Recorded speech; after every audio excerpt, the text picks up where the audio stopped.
Live. All right. It's Kevin Garcia, aka the Puerto Rican Kid KG. Hold on, I gotta do that over. It's been a few weeks. It's Kevin Garcia, aka the Puerto Rican Kid KG. This is Fight Hype, and welcome back to another episode of No Disrespect. It's been a few weeks since I've rocked with y'all. Over that time frame, guys, I've been covering a lot of fights. So I was in upstate New York about 3.5 weeks ago for the Oshaki Foster Robinson Conceição rematch. Then we went to Philly for Boots, and we covered that. Boots versus Kara Chukazian. And then last week we were in Dallas for Jake Paul, Mike Tyson. So it's definitely been a busy week, or busy few weeks actually. And I've missed being live with you guys. I miss doing these episodes. No disrespect is our debate segment. So it's where we tackle topics that are hot in boxing and get your opinion on it. You guys get mine, kind of go back and forth a little bit. So I'm just hopping in the chat here in a second. I'll be seeing what's out there. But either way, guys, no disrespect. Topic for today is, was it a robbery? Did Amanda Serrano deserve to win that fight? Give me 1 second here while I'll just kind of meet you guys in the chat. And I definitely have my opinions on it. Um, Hold on one moment. Mm, there we go. Gonna see the chat for a second. So yeah, definitely have my opinions on it, and I can't wait to share it with you guys. And we're gonna get right into that. But as always, whatever your opinions are, feel free to drop it in the chat. I'll address it as we go, and we can get right into it. So look, did Amanda Serrano get robbed? I mean, I don't think Katie Taylor robbed her, right? Katie Taylor doesn't judge herself. Katie Taylor went out and put on a dope performance. But I'd be lying to you if I told you that I didn't feel walking away from that fight that she was robbed by the judges. Definitely, man. Look, I was there. I saw it live and direct. I was a few rows back. I had a good view. And from what I saw, Amanda was the busier, more active fighter. She was landing some thudding blows. Again, Katie definitely came to fight. Katie definitely put on a hell of a performance. And if you saw that she won personally, I wouldn't be mad at you. I wouldn't say, yeah, you're completely off base. But I'll tell you, from my opinion, I think the judges were. I think the judges were off base. And I was really thinking about this fight and just what happened, kind of from a layered approach. And there's a number of things that I saw. I mean, let's just start with the punch count. Let's just start with the punch count. 100 more punches. And that's what I saw. That's definitely what I saw when I was there. I saw somebody who was way more active, who was definitely engaging, pushing the fight forward. Katie had her moments where she was coming forward off that front foot and engaging Amanda as well. But I mean, if we're comparing, Amanda was the more active fighter and she landed more blows. So, I mean, just that in of itself, I don't know how somebody who's driving the action, landing more punches, the effective punches, because it wasn't like Katie was just eating those punches, happily. She was trying to get out the way for sure. How they end up losing the fight. And it's not the first time that we've saw this, right? This fight happened 2 years ago, and it was very similar. So look, I just don't know what could have caused the judges to see it that way. I know some people like to say Katie was more effective with her punches. I didn't see that. Did she land some good shots? For sure. Did it stop Amanda from coming forward? No. So how effective was it? Right. Um, so that's a whole nother story. But as far as the punch count goes, to me, that's the first thing that we got to look at. 100 more punches and you lose the fight? Ugh. I don't know if I can rock with that one at all. And again, it's the second time that happened. It happened the first time in Madison Square Garden. You would have thought that, and because that's not what we want either, right? I don't want to say she should have received some favoritism because she was home, but you would have thought with the crowd in there, being 50-50, there definitely wouldn't have been any reason to favor Katie. Like from that perspective, was the crowd swaying the judges in Madison Square Garden? I don't think so. So I don't know what they saw. I don't know what they were judging. I wish we could have all three of those judges on from the first fight and the second fight to really try to understand where they were coming from. But again, the first thing for me that we got to look at is punch count. There was 100 more punches landed. Again, guys, this is no disrespect. Feel free to engage in that chat. If you think I'm off base, if you agree with me, whatever your thoughts are, I'd love to hear them. I'd love to address them. There is a link there that you can join. I know we've got somebody already here. So, BT, if you want to send in Grant, that's fine. We can kick it off with Grant. Um, and then we could try to dissect this a little bit. But again, guys, feel free to share any thoughts you got in the chat. I see more people joining. This is no disrespect. The topic of today's episode is Amanda Serrano. Was it a robbery or not? Right? Did she deserve to win that fight? I will tell you guys later on in this episode, I do have some special guests, some female boxers, one that's a little bit newer on the scene, and another that's a bit more accomplished. But both of them are going to join us. We're going to catch up with them quickly and then get their thoughts on the same topic as well. But I see my guy Grant has joined. Grant, I see you in there. There we go. There we go. Oh yeah, I was gonna say, Grant, come on, man. That the Mets, really? That's how we gonna do this? You know how I'm coming. Grant, what you think? So like my first thing, right, with the I don't know if you've been listening, but the Serrano Taylor fight, the first thing, and I broke it down a little bit so we can kind of cover this topic through different sections. But the first thing I thought about was just the punch count. I mean, how do you feel, or what did you think about the fight? Let's start there. I mean, I just thought like most that it was pretty evident that Serrano had got the job done. You know, she was putting in the work. She was out punching her. She outlanded her. It was just clear round by round that I thought that she did enough. Yeah, 100 more punches landed. That's the number that like shocked me the most because I saw it. Like I was there. Obviously you saw it too on TV. It's one thing to see it, but then to hear like the CompuBox after come out and they say it's 100 more punches. I just don't understand what the refs were looking at, and I guess that's the next thing that I'm kind of curious about is what do you think the judges were seeing before you answer that though? We got some people in the chat, so Drummond for life. Shout out to you. Appreciate you joining the chat. He says, man, she should have been penalized for the countless headbutts. We're going to talk about that in a second. Jerome Truitt says 100% of robbery. Katie Taylor won 4 rounds at most. Yeah, yeah.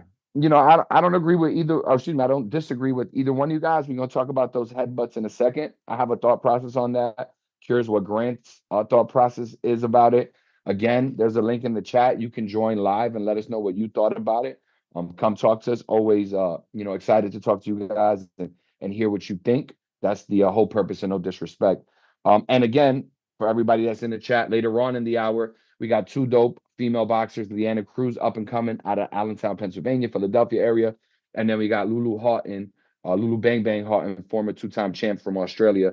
They're going to join us. We're going to catch up with them, and we're going to get their thoughts on this. But Grant, yeah, what do you think the judges were like? What were they judging? Like, what did they? Because To, did to be you go ahead, to be go ahead, go ahead. to be honest with you, bro, I don't know if they thought that some damage had come from the headbutt because Amanda was leaking so bad early in the fight. But I really don't know what they were looking at because if you were going just round by round, like I don't know who said it, but I don't know how you could have given Katie Taylor more than 4 rounds in the entire fight. Um, yeah, I don't know what the judges were looking at. Truly shocking. I'd never been more shocked at the end of a decision. A couple weeks ago, right? We had Bivol and we had Better Beef, right? And that was a fight that some people felt some type of way. They said, "Oh, Bivol should have won," or some were like, "No, Better Beef." And in that fight, the thing that keeps me from calling it a robbery is that I think both guys put a hell of a fight forward. I think in that fight, it was clear that you were either favoring the slick movement of the boxer in Bivol or the effective aggression of the boxer puncher and Better Beef. So I could see where there's an argument. In this fight, I don't know what the hell the judges were thinking. Right. Like, In the what were they better judging? beef in the better beef Bivol fight, you could have got confused with how much volume that he was putting out better beef. But in this fight, it just seems so obvious that Amanda was landing the more effective shots and just obviously twice as much. So I don't know. I'm not really sure where they got the decision from at all. Anybody? So we got my man Los who joined Los. BT, feel free to bring him on. Los, oh, you're already in there. You could join whenever you want, bro. You could come off mute, share your camera.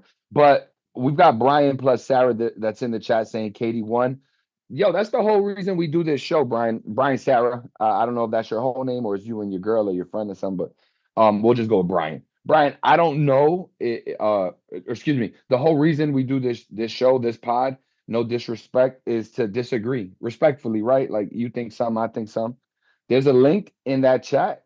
Click on it. I think you tripping. I think you bugging. I think you way off base. So if you think I'm wrong and you think Katie won, tell me why. The floor will be yours. I love to hear it from a somebody who's maybe you're a Katie Taylor fan, or maybe you just think she won. That's just what you believe. I love to hear about it a little bit more. Los, 100 more punches, Yo, Los. yo, yo, 100 more yo. punches. What do you think the judges were? What do you think the judges saw when they gave the decision to Katie? Like, what could it have been, if anything? Honestly, bro, I don't know. I don't know. I feel like Katie fought a very dirty fight. She used her head a lot to aim towards Amanda's cut. And I just feel that even throughout the cut and the damage that Amanda was going through, she was able to land some of the most significant shots. So she had Katie Taylor on her back foot the entire damn fight. The entire damn fight. And even when the fight could have been stopped, Amanda just she didn't want it. And she fought through it, man. And I feel like she gave it all, you feel me, in this fight. And I feel personally just watching it from the way I did, in TV, being able to like watch every punch, every dodge, everything. I just feel like, man, Katie just fought a very dirty fight, man. I don't know how that even came to a win for her. Yeah, I got some thoughts on the headbutt. So we're gonna open that up right now. Before we do, just want to address the chat. HLD, I see you in there. A Farm Ninja, I agree with you. Serrano definitely got robbed twice. I mean, that's just my opinion. I respect Katie Taylor. I think she's a hell of a fighter. And I'm gonna give you my thoughts on those headbutts because I think they're probably not in line with either one of you guys, but I'll tell you my opinion. But HLD, the Bivol fight was totally different. He was more active compared to Better BF. False equivalence. Well, I'm not trying to correlate them at all. What I'm saying is that in that fight, HLD, Better BF, Bivol, I think if you make an argument for Better BF1 because he was the aggressor, I hear you. If you make an argument for Bivol should have won because he was boxing better and he was slicker and he was in and out and it just looked better, I hear you. With the Serrano Taylor fight, there's nothing that I hear besides Katie Taylor didn't win the fight. So if somebody disagrees with that and you truly believe Katie won, I would love, and I mean that sincerely, I'd love to know why, because I don't believe that. I don't think there's anything that you could tell me that would sway me, but I won't know till you share it. What were you gonna say, Los? My bad. No, no, no. I was gonna think, don't get me wrong. Katie landed some pretty good punches, and some very good combinations, but it wasn't an Amanda Serrano type of work ethic out there that night. Like I said, I saw a lot of head movement when it came to Katie, like, using her head to brush off on Amanda's face, which made the cut even worse.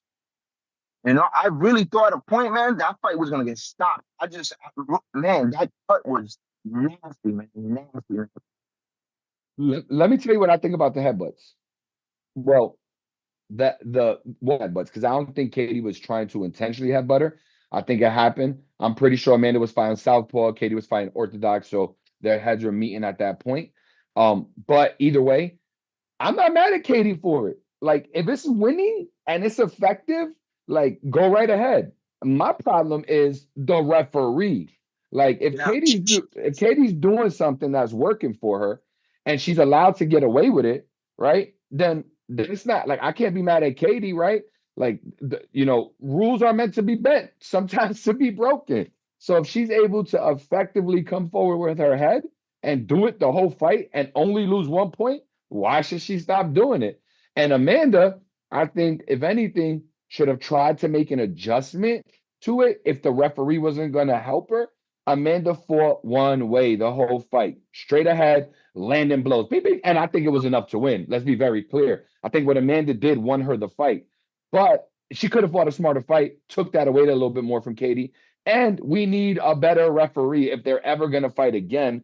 Because while I'm not mad at Katie for doing it, I still don't think it should be allowed. And I think a It's referee should do just, their part. it's just her being a champion. Her being the champion is just a dirty tactic. She like the ref told her. The ref said it, man, and you can hear it clearly on TV. He told her, he was like, "Stop that! You're better than this." And I don't know if Grant caught that, but the ref told her that. So the ref was aware of what she was doing. And and Amanda Serrano's trainer is right. If you go back and you see other fights of Katie Taylor, she does that a lot. She does that a lot. Yeah, Jordan Yeah, said she had a big ass head. Go ahead, Grant. I just feel like Katie Taylor was maybe getting like the Kobe treatment there because like Lo said she's the champ and they were just kind of I don't know letting her do her thing in there with the dirty fighting. And you know what's the thing that in the beginning of the fight, the first round, Katie wasn't fighting that way. She wasn't fighting that way. She was trying to, obviously work off her game plan, what she was bringing to the table. But once Amanda landed that shot, I think it was like 15 seconds before the round ended, that rivaled Katie. Yeah. Right after that, when she came in the second round, bro, listen, it was crazy, man. She had her hurt early. I thought she might have got her out of there early. Yeah, I thought she was gonna get her out of there right there and then, but I did. Katie was able to recover good though. She was able to recover fast in that point. Let me just address the chat real quick and then kind of switch the conversation on the same topic though to something else that I want to get your thoughts on. But real quick, Two Tone says whoever pays the judges more money wins unless they're the boxer. Two Tone, look, whether that's a thing or not a thing is like I'm not even gonna get into all that because it's just like splitting hairs at this point. But I will tell you the promotion was ran by MVP. Everything was decided by MVP. So there was any home cooking or like Eddie could barely get to the press conference. Like I don't think he was going to be able to get around the judges that were selected by MVP and the athletic commission there to ref or to handle the fight. So that's one thing. I don't know that was the case. And listen, I would feeling how I feel, which is Amanda deserves the win. I would love to be able to grasp for some straws and say, yeah, they were in Ireland, and if this would have happened in Ireland, oh well, of course she was in Ireland, she got robbed. But that's not the case. I just think for whatever reason, the judges, which I would love, only they can tell us, they favored something about Katie style that night. Let's keep addressing the chat real quick, though, fellas. Bendición Sally says Amanda needs a better corner. They should be instructing her on how to adjust. Yeah, I would have loved to have seen an adjustment. Amanda went one way. However, I do feel it was enough to win the fight. So, it kind of sucks that she didn't adjust, but it also sucks she didn't get the judgment because she should have. And then, Doctor, just the last comment, Grant, and I'll let you chime in. I'll play the devil's advocate and say because the ref didn't stop the fight or didn't take more points away from the headbutts that made Serrano go blind, basically giving the last 6 rounds to Taylor. Yeah, I don't know, man. I don't know what it was, but something caused them. What do you want to say, Grant? And then let's switch the topic or the subject. I just wanted to address the one chat. It's like, listen, I know she was only doing one thing. She only had one style, but you don't fix what's broken, right? You don't fix a broken thing. What's not broken. She was in there doing her thing. She's winning. It seemed like round after round. I don't see a point to stop fighting the way she was fighting. Let's talk about something else real quick. And I want to get both of y'all thoughts, and we'll start with Los. Women's fights, championship fights, they are 10 rounds, 2 minutes. That's 20 minutes.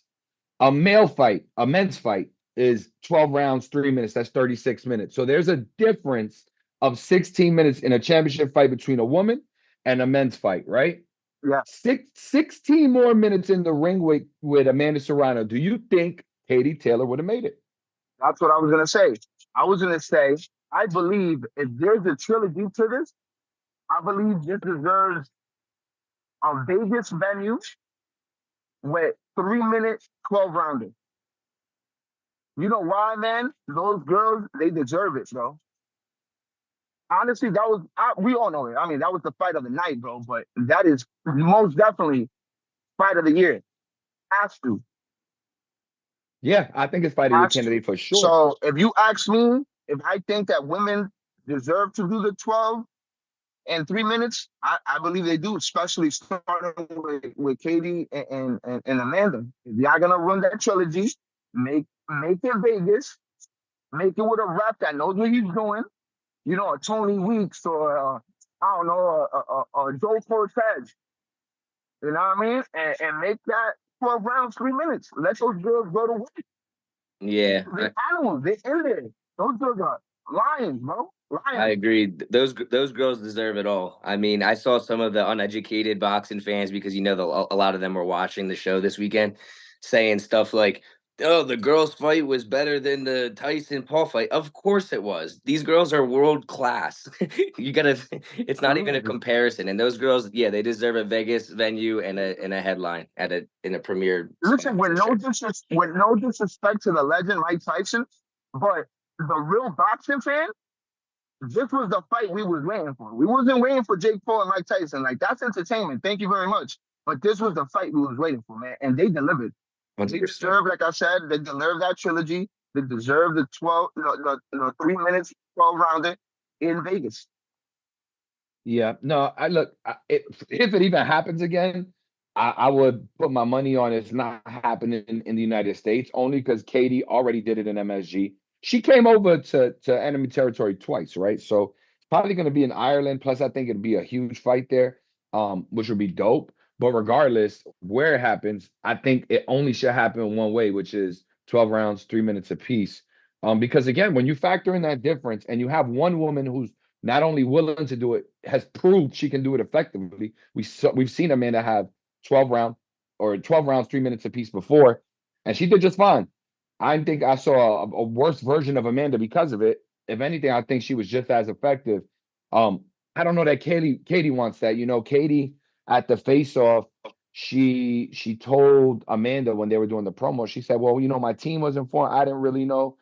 Uh, Look, I don't buy that. If you're a fighter, you know what's going on, right? I'm sure there's, Yeah. obviously conversations, but if she wanted it, it would have already happened. It would have already happened. So Yeah, I mean, that's what Amanda told us too. Amanda was like, well, if you really wanted it, if you really wanted, 3-minute rounds, 12 rounds, you would have said something. So you're definitely right on that. But most definitely, man, both of those ladies are warriors. yeah, HLD, I don't know that. I mean, I spoke to Katie, and as far as I know, and I spoke to her directly, she's going back to Ireland. So I don't know that she lives in New York, but either way, wherever she lives, I know for a fact from speaking to Eddie and just being around them directly that if this fight were going to happen, it's probably going to go in Ireland. But you never know. It's boxing. Balenciaga says Serrano's legs, though. I'm not sure what you mean by that. Bendición Sally says this reminds me of Pac versus Marquez. Amanda will never get a decision. Amanda has to KO her. That's a really good comparison, bro. Bendición Sally, that's good. Yeah, because that's kind of what it's like, right? Marquez could never do enough. He can never do enough. It's easy to quit. Says I don't think Katie will rematch that. I don't think so either. Yeah, we'll have to see. We'll have to see if it goes down, where it goes down. But that's my other question for you guys. Do you think that we actually get a trilogy? I'm hoping so, man. I mean that they deserve it, and or Amanda deserves it based off of the decision. Seriously, But bro, it's gonna come because the fans are gonna ask for it. The fans are gonna ask for it, bro. Fans ask for a lot. We asked for Yeah, Mayweather Pack forever. and they're gonna ask for that one. They're gonna be like, please, please give me the trilogy, please. Watch. Ooh. It makes sense. I think commercially it would be a success. I think Eddie's 2-0 against Amanda Serrano and MVP, and he's probably not motivated to it, but money is a great motivator, right? I think that it'll get done because of Jake Paul. Honestly, that's my opinion. I think Jake will get it. Jake will get it done. I believe those ladies deserve to be able to be the main card though. I really do. They'll sell. Yeah, I agree. HLD says Katie has no bigger payday, not even with Cameron.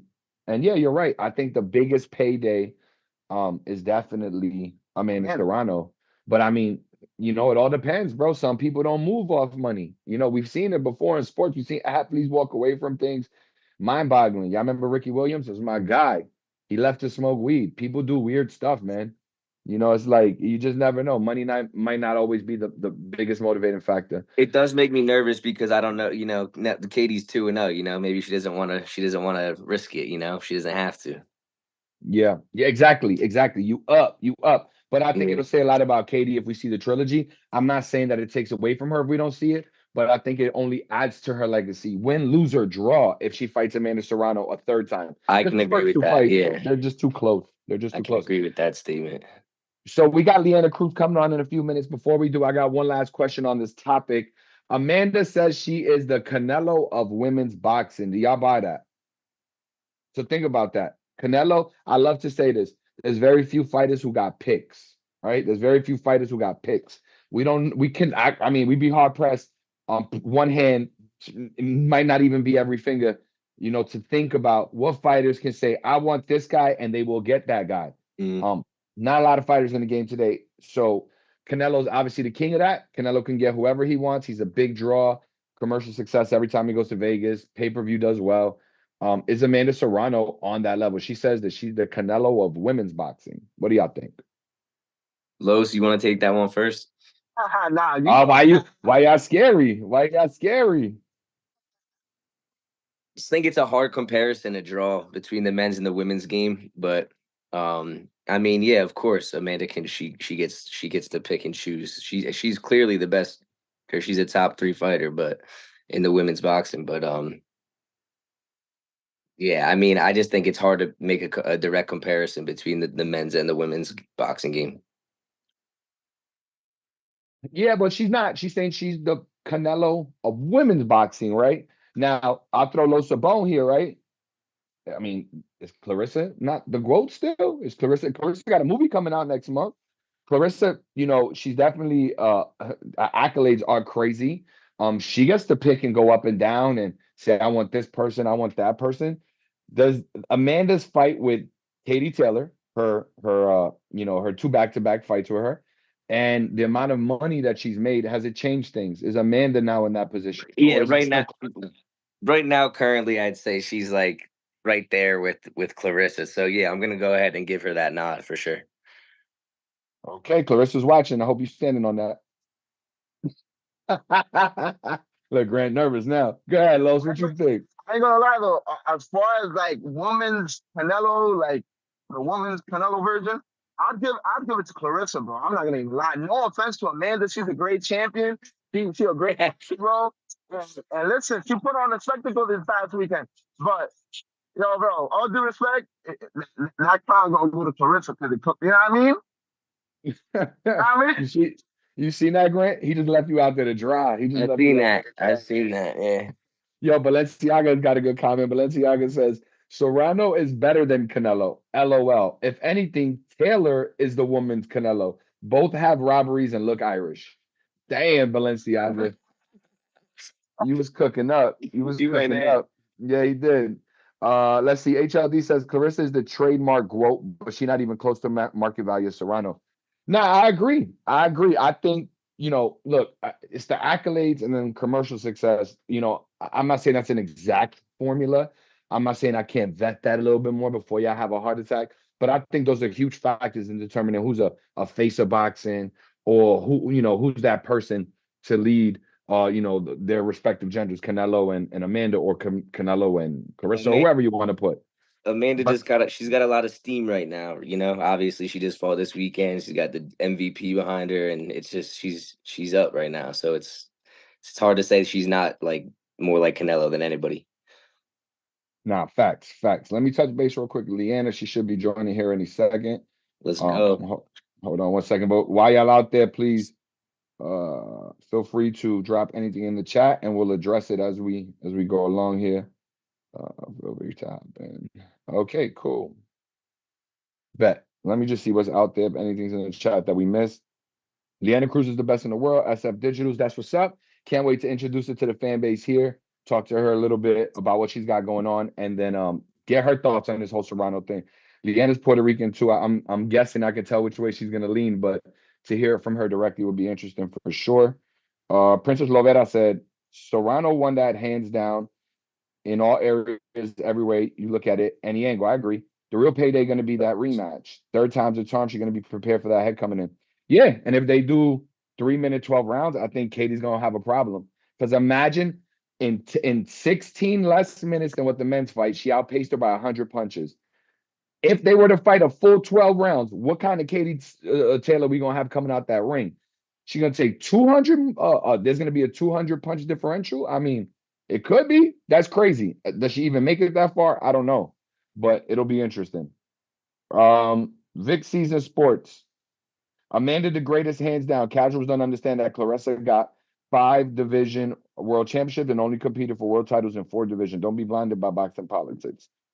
Yeah, Vic. Look, I personally, Amanda's my pick. Y'all see what my name is. If y'all don't know, I go by the Puerto Rican Kid KG. So there's some inherent bias. I think Amanda is great, but I can understand why somebody would still say it's Clarissa. Clarissa's moving in a different way right now. I've talked to people about it. Some people have different opinions. They don't think the movie is gonna do much for her. As far as her public profile, I think it's already there. She's an Olympian, right? United States Olympian, gold medalist, twice. So she's got all the accolades, and she's definitely homegrown. She's getting pumped. She's winning ESPYs. I think the movie is just gonna propel her to even higher heights. But right now, who's getting the biggest bag? That's Amanda. Amanda and Katie. The angry casual fan. Yo, for sure, bro. Say whatever you want. Look, at the end of the day, if you ain't learn how to disagree with somebody, yeah, you got work to do, right? It's cool. We don't always have to agree. Like my man Grant with that bum ass Met shit in the background. You know, I don't know why he's doing that, but that's what he's doing. I still accept him. I still accept him. Okay. Let's see. Anything else in here that we missed? Just kind of going through the chat. Fight Life 88 says Caresses the world of boxing. Yep. Clarissa, you know, if you say that, I'm not mad at you. I'm not mad at you. Robbery twice. GDDD says that for sure. Lyanna Cruz just hit her. She should be on any second. So that's great. We'll have her with us here in a moment. For those of you aware of Lyanna, that's what's up. For those of you unaware, can't wait to introduce her to you. She's definitely making her run right now. And I think at the division she's at, she could be a champion in no time. Yo, could I just say something real quick? Go for it, bro. Because they both deserve this. I have, and this just isn't because you said Clarissa's watching, but it just dawned on me that You about to cop a plea. Go ahead. no. It just dawned on me that both of them have fought MMA, and I think that they should get the most respect in the world for that right alone. Like that's crazy that they attempted that. You know what I'm saying? That's crazy. So for both them, that's respect. There you go. My man BT says Clarissa's the quote, big difference in skills. For sure, for sure. Clarissa's got a lot in her tool bag, but I don't think she got the thump that Amanda got when you comparing apples to apples. I don't know. I don't know. But look, at the end of the day, yes, Amanda just got the biggest payday in women's boxing history. Great. I think she's definitely a benefactor of the promotion she's with, right? I don't think we'll truly know what Clarissa can be until she continues to grow commercially. And, you know, Salida, great job with her so far. I look forward to see if they can continue to grow her because I think, you know, there's still people out there who need to be aware of her who may not be. Balenciaga says, I respect Clarissa, but when she talks in interviews, she buries herself every time, like asking Canelo to fight Jake Paul. Well, hold on, Balenciaga. Whoa. Why is that a bad thing? What, like, I got a second before Lyanna hops in here. I'll address that one. Why is that a bad thing? What's Canelo's options? Fight better BF at 175. Okay.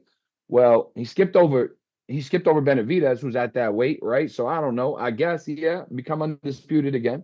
Fight Crawford, who if he beats, most people are gonna say, well, he should have beat him. Why not fight Jake Paul? Do you not think he can beat Jake Paul? Most of us will say absolutely. Why not go do that and get the biggest bag ever that he's probably going to get and put out a great event and continue to put boxing on big platform? Yeah, I don't think she's bugging for saying that. I think she's also speaking of fact. If everybody's saying he's not a boxer, then why not put his lights out? If you are a boxer, who he's calling out? He's saying, I want to fight you, Canelo. Now, I know Jake probably believes in his heart of hearts that he can win. I know he would not be favored in that fight, but I do think he's crazy enough to take it. I think he takes the 100%. Like if it was actually where there was a contract put before Jake Paul, yeah, I think he'd take that fight. Why wouldn't he? Why wouldn't he? Let's just see. Anything else in this chat while we wait for Lyanna? Again, she should be on any second, guys. Bro says Amanda got the most fights and really only lost one fight. Come on, two robberies to the same shorty don't mean her ghost status should be questioned. Yeah, bro, I could see the argument either way. I could see the argument either way. I think they both have great accolades. You know, 7 division champ, 2-time gold medalist, 4 division champ, twice undisputed, or maybe 3 times undisputed now, something like that. Heavyweight champ. Carissa's done a lot. There's no way you cannot say she's not the GOAT. But I'm not mad at you if you think Amanda is. However, I think the jury's still out. I don't know that there is a GOAT in women's boxing. Lyanna's with us. BT, feel free to send her in. Guys, if y'all gonna rock, that's cool. Just mute yourselves real quick. And we're gonna get this cooking. Oh, there we go. Perfect. Cool. So for everybody rocking with us in the chat, thank you so much for joining us on the debate so far. This is no disrespect. But right now we got a special guest with us. For those of y'all who are aware, great. For those of y'all who aren't, I'll introduce her really quick. But Lyanna Bumblebee Cruz, she's 9-0. She's fighting at 115 pounds, but I don't want to spoil everything. So Lyanna, first of all, thank you for joining us. Thanks for having me. For sure, for sure. So look, I'm aware of who you are. We're doing this today because we want a lot more people to be aware of who you are. So why don't we start with why don't you just tell us where you're from? So I'm from Allentown, PA, but I train out of Philadelphia, Pennsylvania. I've only been boxing for 5 years, but I've been pro for three. Um, I have no amateur experience. Signed with Split T and Overtime Boxing. Yeah, no doubt. No doubt. So what I guess my question is what got you into boxing? Because you said you had no amateur experience. So what actually led you to become professional? Um, well, I remember I beat a girl up at a bar, and the following weekend I was told to try boxing, and after one day of like being in the gym, I remember going back and telling everyone like, "Oh, I want to go pro. Like I'm gonna go pro," and the rest is history. Yeah, so I spent 10 years of my life in the Lehigh Valley. So I'm really familiar with Oh, Allentown. okay. Yeah, that whole area. What bar were you fighting at? Tally ho, tally ho. Grant, you hear that, Grant? We got a friend who's got a couple dubs at Tally Ho too. Yeah, no, I got banned from Broadway when Broadway was open, Tally ho, and Molly's. You a legend. Lehigh Valley legend right here. No doubt. Man, that's crazy. Yeah, we have a good friend who wasn't smart enough to go pro, but he's got a couple dubs at Tally Ho too. So we'll definitely share that with him. So look, obviously you're from the Lehigh Valley. Yeah. You're Puerto Rican. Why don't you just tell us a little bit about that? What does it mean for you to represent and put on for the Lehigh Valley? And of course your Puerto Rican roots. It means like everything to me. Everywhere where I come from when it comes to like not just me being born and raised in Allentown, but um having that Puerto Rican blood, like, being a representative of who Puerto Rican people are. And, you know, Google didn't miss when they say, Puerto Rican people are perfect, because I mean, look at us. Right? Facts, facts. But no, it means everything to me. I I have a lot of pride, being Puerto Rican and honestly being from the Lehigh Valley. And even though it's small, it's not somewhere you would be like, oh, I want to go take a vacation or go see, or even really someone's like, I want to live there. I take a lot of pride in being from there, and um, you know, uh, just being in that kind of environment and the suburban and the city area, seeing both sides of what life could really look like. So it holds a deep root into my heart for sure. Yeah, no, no, I was excited when I first came across, your story, the fact that you were a fighter, and I'm gonna tell you in a second how I came across that, which is pretty interesting. But yeah, it's dope. It's definitely dope to have somebody popping out of Lehigh Valley. Lehigh Valley is known mainly for wrestlers. Like you got Yeah. a great. Did you ever wrestle?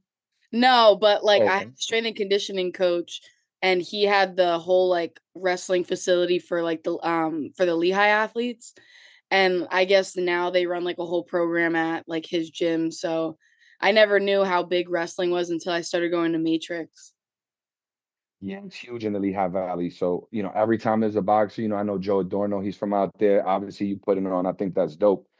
Let me tell you how I came across. So one day I'm just scrolling on Instagram and I see this girl. She got a Puerto Rican top on. She's in the face off and she's popping hella shit. And I'm like, oh, I'm like, who's this? So I started doing my research and I became aware of who Lyanna Cruz was. But just talk to us about that because I think, look, I do a lot of fights. I cover probably every major event. Um, I've covered every major event in the United States, most of them for the last year and a half. And I can tell you, that it lacks like it's a lot of kumbaya, a lot of I'm excited to fight you. What gives you that fire? Like, was that specifically that girl or it's on site for everybody? So remember how I told you how I started boxing? I beat a girl up at a bar and then was told to box. Um, that girl, I actually told her for it was like 2 years after the beef was over, but I told her like when I see you, like you already know what's coming for you. I don't matter what time it is, when it is, it doesn't matter. But this last girl, I'm a competitor, and that's something a lot of people don't take the best way because of my competitive nature. Like, I don't care what we're doing, if we're playing rock, paper, scissors, shoot, if we're bowling, like I want to win by any means. So like I think just having that competitive edge is what gives me that like fire, like, and that the work ethic that I have to, make sure that I'm the best no matter what. I think me being a competitor at heart is what really pushes me to be like spicy and work really, really hard. Yeah, nah, look, it's great. I think the ability to sell yourself as well as be a great fighter, they're equally important because there's a lot of great fighters that we never figure out because they get the opportunity and sometimes, they don't make the most of it. But I thought that was great. Keep it going as far as hopping your shit, Leanna, is definitely dope to see.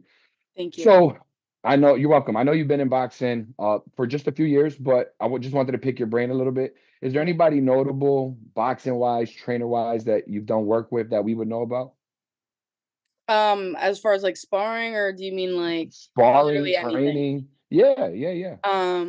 I mean, I did network with one of my favorite fighters before, Jaron Ennis. I've been Okay. to his gym a lot of times. I used to spar a lot of the girls that were over there when they had girls that were my weight. I've worked with Kaylee Reese. I've worked with Ebony Bridges. I worked with Marlena Esparza. Um, I worked with Joanna Wanwu. I think I'm saying her name right. Um, from London or France. Trying to think of who else I worked with that's notable. I worked with Nat Dove. I worked with Jacqueline McTemmy. Hmm. That's a long list. That's a long Yeah. list. So Yeah, no, I worked with a lot of good names. I've gotten a lot of experience, like from not having any amateur experience. A lot of my experience comes from like gym wars and, traveling and putting myself out there against people that have the experience that I don't. got you. So what was the work with Boots like, and what were your thoughts on his last fight? The work with Boots, it was cool because it was, like, super surreal, like, when I first started boxing, maybe, like, a year in, I remember, like, watching him and, like, being so infatuated with his style, and, what you see on TV from him is what you get, like, he's super humble, super approachable, very sweet, and, he definitely gave me a lot of pointers, and, he's very respectful about it, and, I like him as a fighter, and I like him as a person. His last fight, um, you know, I thought the guy put up a better fight than I expected.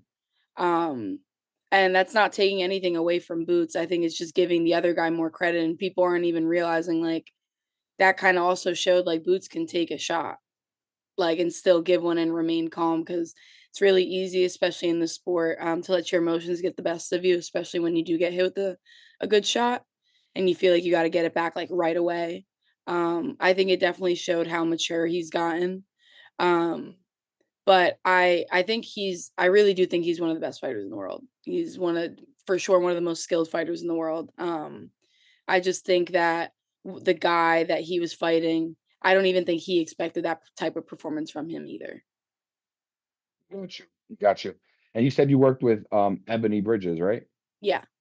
Well, so we're definitely friends of Ebony's here on Fight Hype. What was that work like? So I actually found my manager, Brian Cohen, because I sparred Ebony. So I worked with Ebony for almost like maybe like 6, 7 months straight, constantly sparring her. And like it's crazy because if you've ever seen Ebony in person, she's so tiny. She Mhm. hits like a grown man. Like she hits like a grown man. Like I remember the one time she hit me with a body shot in 16-ounce gloves and I felt it for like 3 days after. And I'm like, yeah, you would never think that sweet girl who's pretty and all that can punch like that. Like she hits like a grown ass man. But it was really good work from her. I learned a lot from her style and she's paved even a way for women in a sense of like you can still be sexy and still put on like and still be a fucking dog. I admire her a lot and I love her resiliency because the other thing that people don't really look into is like her backstory. And if you really look into her and get to know who she is, like you have way more respect for her, not just as a fighter, but as a person. Yeah, she's definitely a hustler. She's definitely a hustler. That's what's up. That's what's up. And I would have never thought I've never got punched by Ebony. Hope never to get punched by Ebony. But yeah, the same could be said of yourself.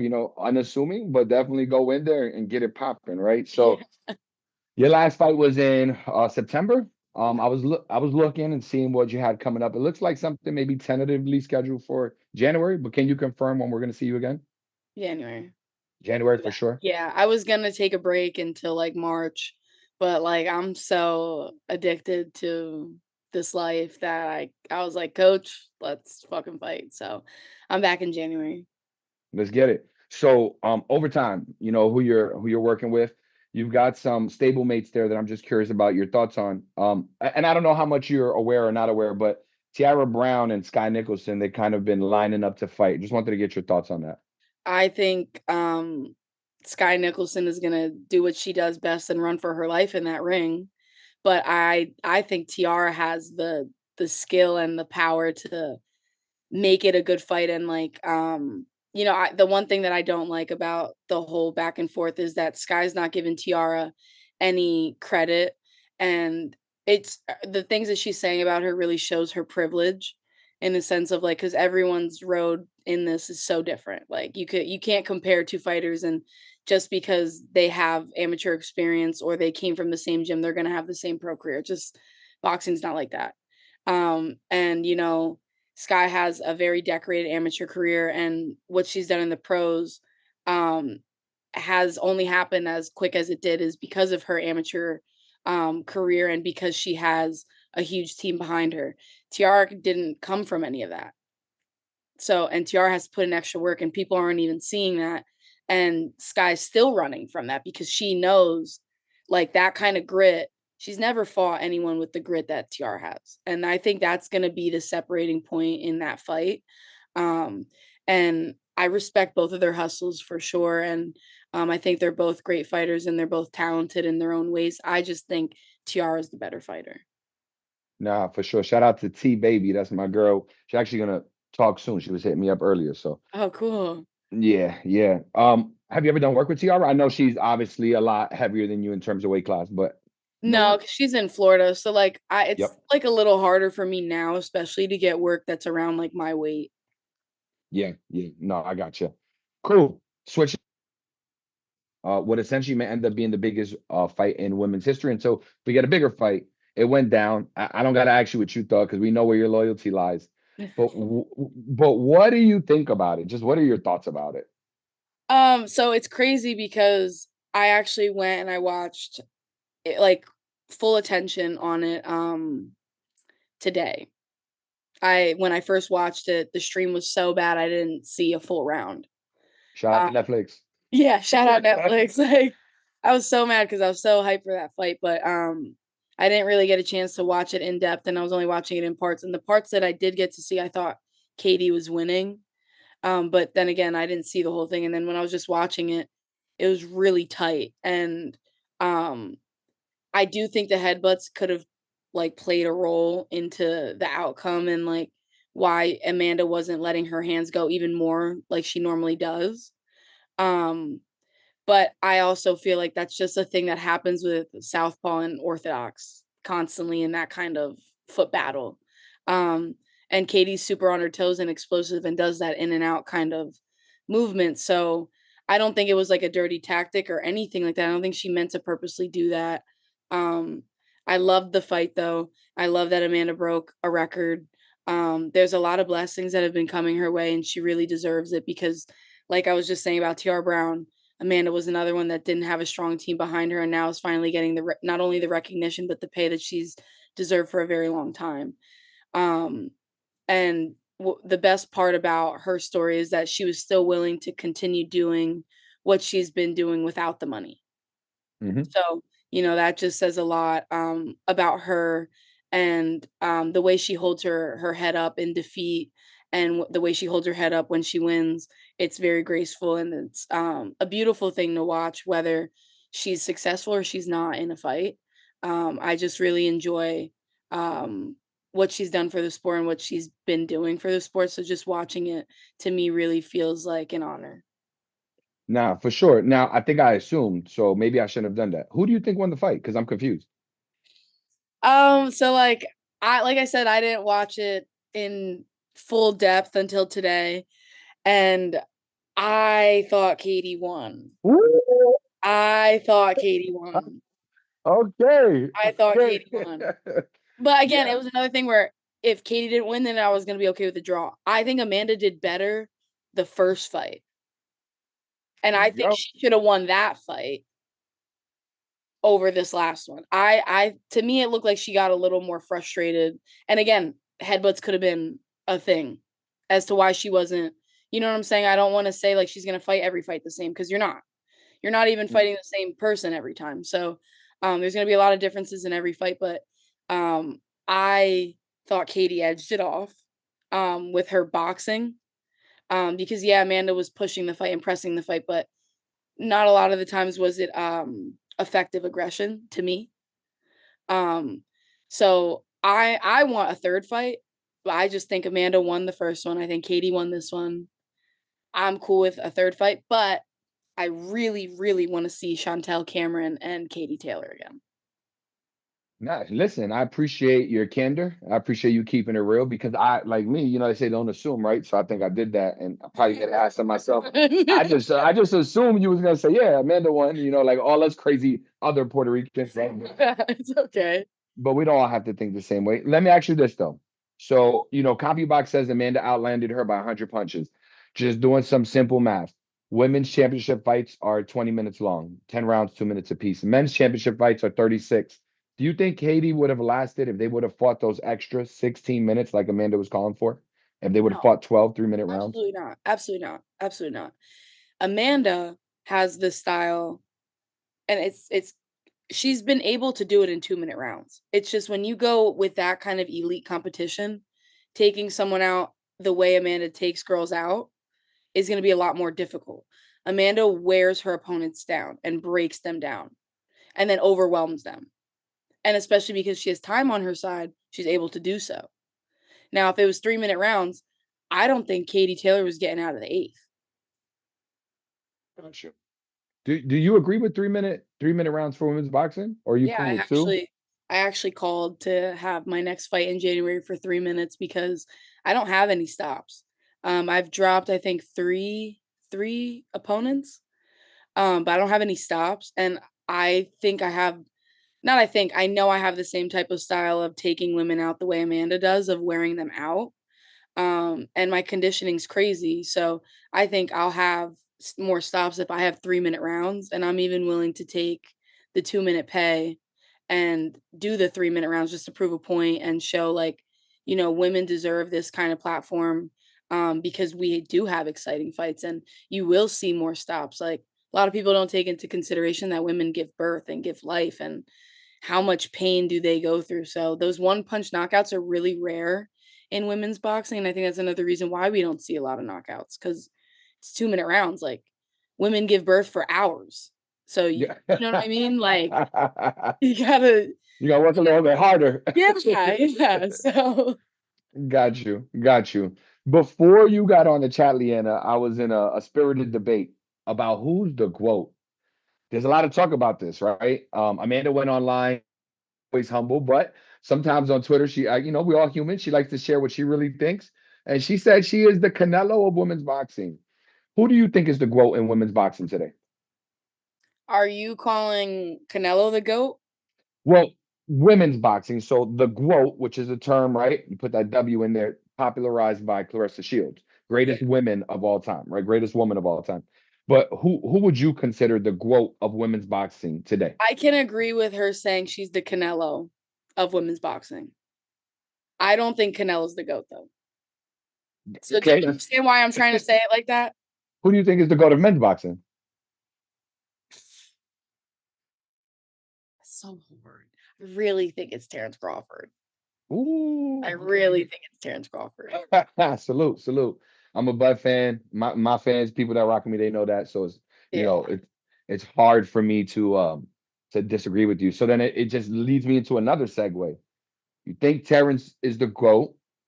You rock with Boots. That's a fight that's been in line. How do you see that fight going? And I hate to make it tough for you. What do you think? At 47 or 54? Well, Terrence fights at 54, so I think it would have to happen there if it was gonna happen at all. I think the one thing that Crawford has over Boots is like that experience of like really, really high level talent in front of him. And I think the thing that Boots has over Bud is his youth, and athleticism. I think his reflexes are faster than Bud. But I think you can't, like, for me, that's such a hard fight because the way Terrence Crawford adapts, it's like he's one of those people you just can never count out no matter what, no matter who he's up against. Um, and now Boots hasn't faced anybody even close to Crawford, but neither has Crawford. But I think Crawford has been in there with just tougher guys and that kind of, and been on that kind of stage where um he's more likely to get the job done. It's just, for me, I really see it as like 50-50. Now, respect. And I know that's hard for you to answer having your relationships and obviously your preference as far as who you think is the GOAT. So I appreciate it. But I don't think you told me who's the GOAT. Who do you think Oh is the yeah. GOAT? So um I really think it's Clarissa Shields. I really do. And I say that because you just can't knock accolades. I mean, she's became undisputed in, like, I think faster than Lomachenko, right? Yeah, I know she's undisputed in multiple weight classes for sure. And I think it was faster than Lomachenko.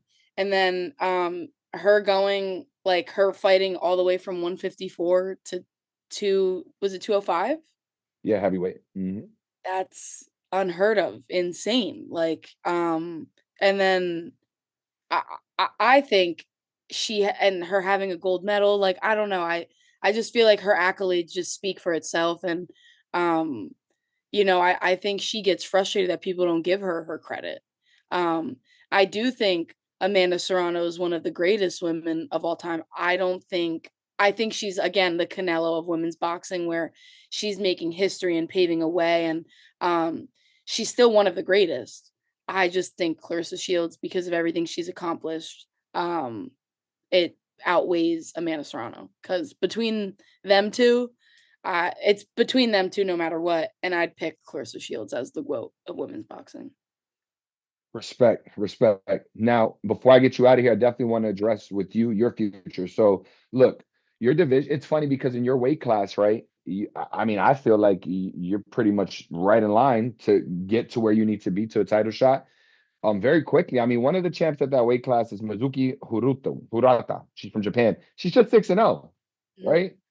You got another person in that weight class, Kara Lescurat. She's 11-0 or 16-0, excuse me, 16-0. Or is it 11? 11. It's 11. There it goes.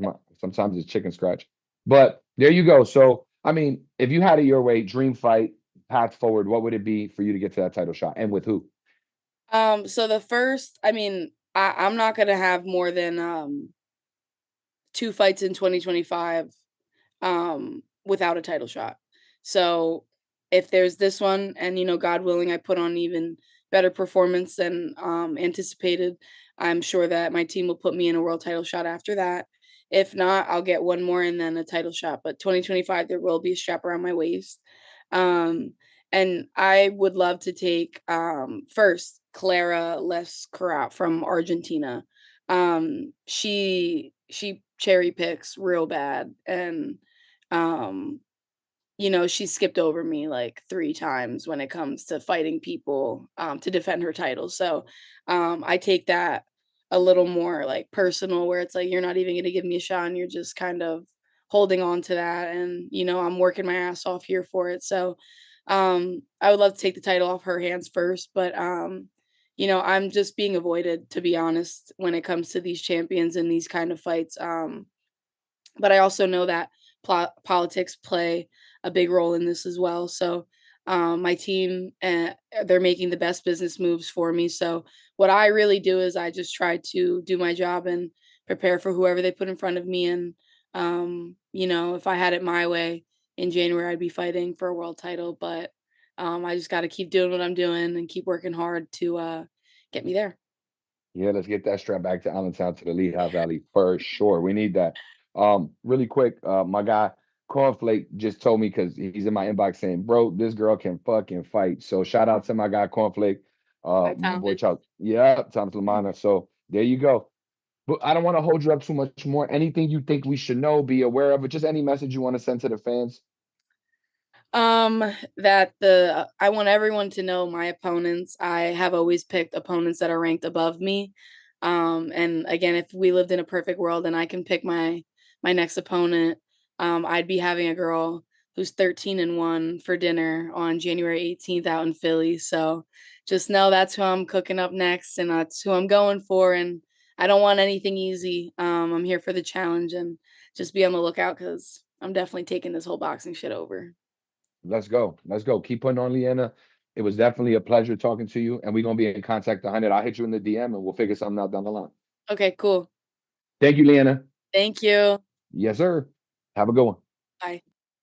All right, y'all. So just getting back to the chat, that was Lyanna Cruz. Thank y'all for rocking with us. I'm sorry, Bendiciones. Yeah, there you go. I ended up asking that question for you.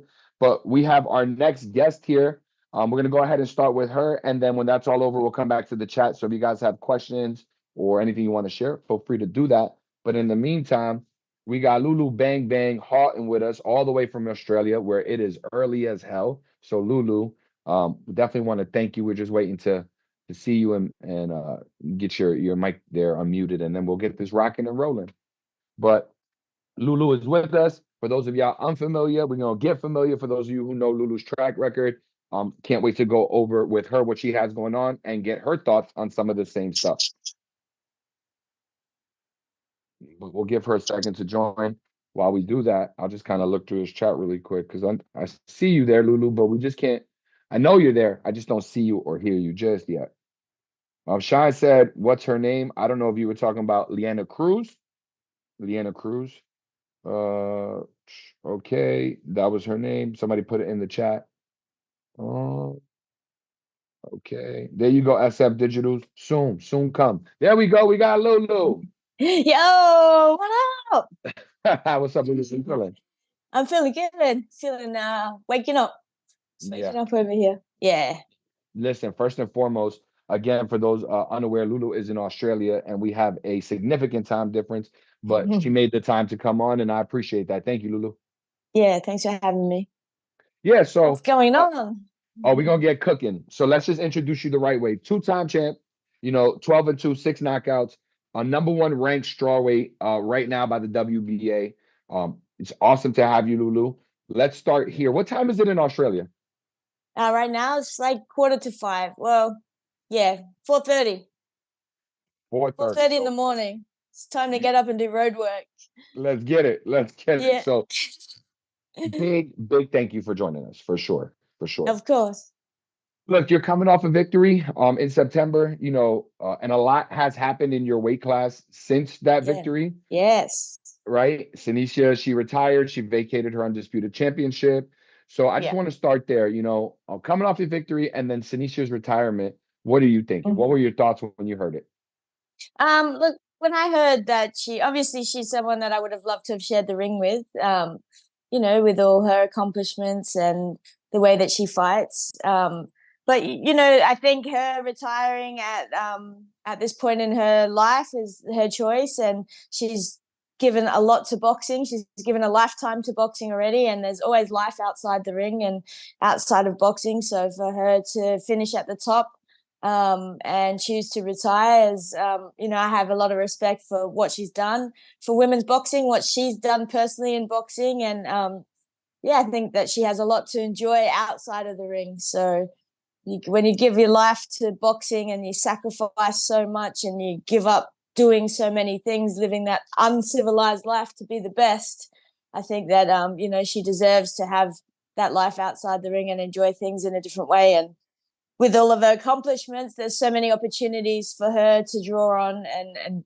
enjoy that process. So mad respect. But was it done for the division? It's totally opened it up. And there's definitely, good fights in there that I would love to have, of course, to pick up those titles.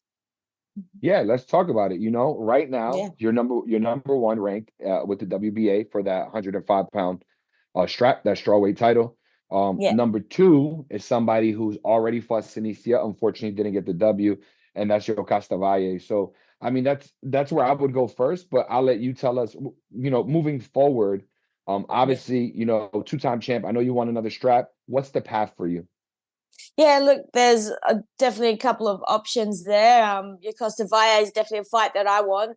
Obviously, she was right there. She's I think, what is she, 5-time world champion or 6-time world champion, with all of the things that she's achieved in the ring and traveling and doing it the challenging way that we all have to when we get to that point. And that's someone that I'd love to share the ring with. She fought for the undisputed championship and came up a bit short against Sinisa. So, that's a fight for me personally that I want to do, because she's been at that top level, and I want to test myself and challenge myself at that top level, and prove that, to myself, that I sit there right at the top and I'm one of the best in the women's boxing and women's division in the 105.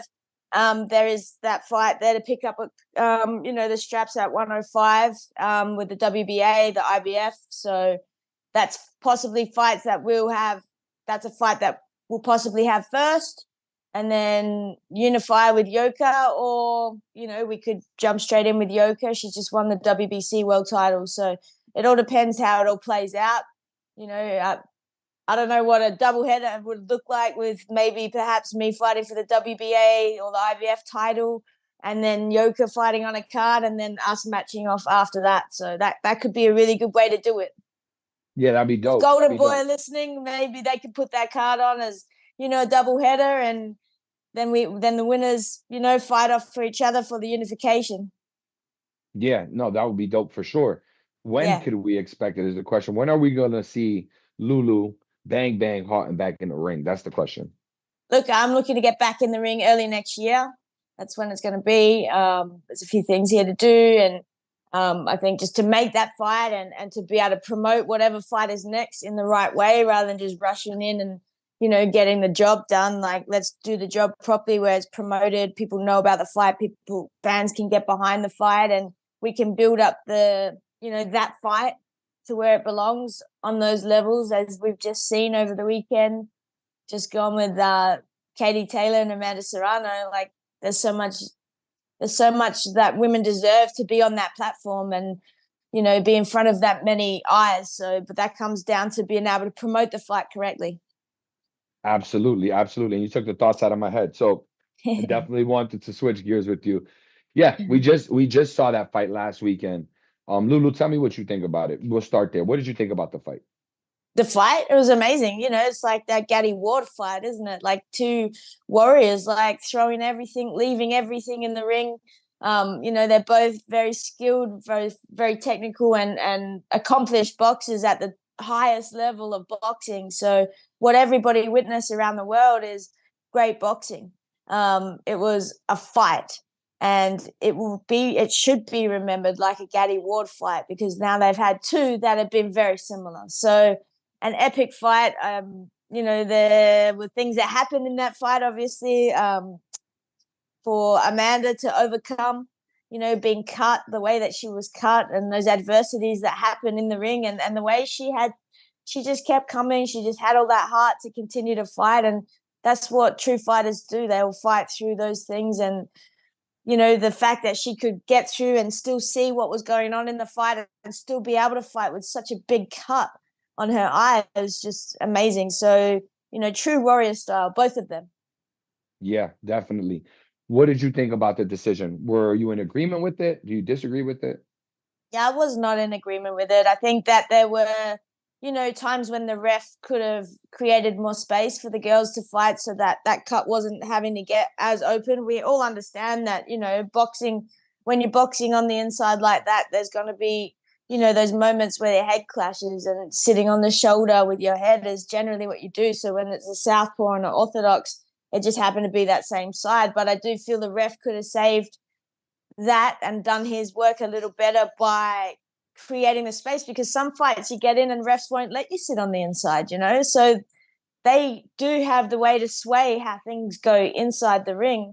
And if he was in there separating that a little more rather than letting it just go on, and there was moments where the head was really being pushed up against that, which, yeah, I don't agree with that. I feel like that could have been done differently, to protect Amanda. to protect any fighter in the ring. You know, you got to be able to observe what's going on in that moment and make those judgments in that moment. That's why you're the ref. Absolutely. Yeah. Absolutely. So, there's the CompuBox numbers came out, Lulu. Amanda, Oh. she landed 100 more punches, right? We saw the Yeah. numbers come out after. But Mm-hmm. where it leads me, because I'm just thinking about this mathematically, right? Women in championship fights, they fight 20 minutes, over Yeah. 10 rounds. Men fight 36 minutes over the same time frame, or excuse me, 36 minutes 12 over 12 rounds. rounds, 12 rounds, Yeah. excuse me. Yeah. So when you're comparing the two, there is a difference of 16 minutes. And there was already 100 punch difference. If that fight were set up 3-minute rounds over 12, do you think Katie would have been able to withstand Amanda and still pull out a victory?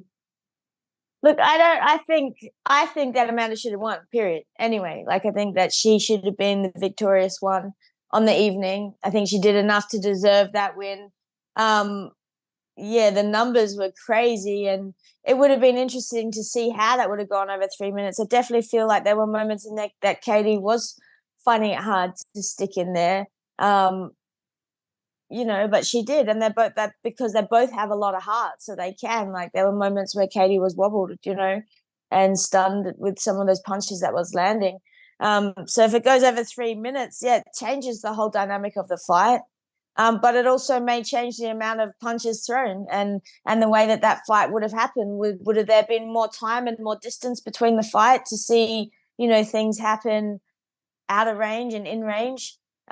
Quite possibly, but maybe not. Knowing both of them just going war, like who knows? Like I do feel that you know that fight after being cut like that, some adjustments could have been made to the way that you come in and you fight to give yourself a little bit more distance. Because I do feel like Amanda was having some really great success when there was a bit more distance in the beginning and catching her with those bigger punches because of that distance and that space between the punches were being landed right at the end where there is that max power. So when you're sitting on the inside, you really got to sit down on those punches, but there's no distance. So sometimes you can't get that full power on your punches and the full leverage. So I feel perhaps there could have been some adjustments made so she could have been kept safe and could have been finding her range to land those bigger punches, which obviously earlier in the rounds were having an effect on Katie.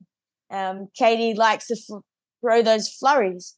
And if you're going to trade with that, then you're going to be sitting on the inside getting hit with those things too. So I know that being in the moment and being the fighter, you're completely in the moment. And the only thing that's on your mind is to win.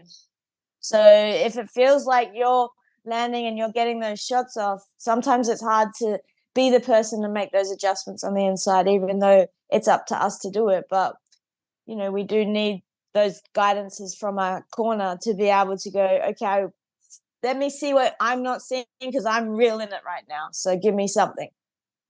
Yeah, no, I agree. I agree. Yeah. I think Amanda's style definitely still won the fight doing what she was doing, but Yeah. I 100% agree. It would have been nice to see an adjustment out of that corner, Yeah. and see her Just fight a little because of bit the cut. differently. Like, I mean, if there was no cut, the fight is different. Absolutely. Yeah. Absolutely. Do you agree with Amanda's stance on how those fights should happen in terms of Amanda's been a big proponent for 12 rounds, 3 minutes apiece? Are you in agreement Yeah. with that? Do you disagree? What are your thoughts on it?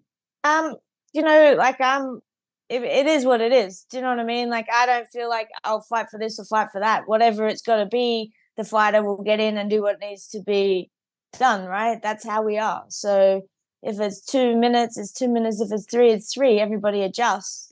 So I don't have a huge stance on my opinion on that.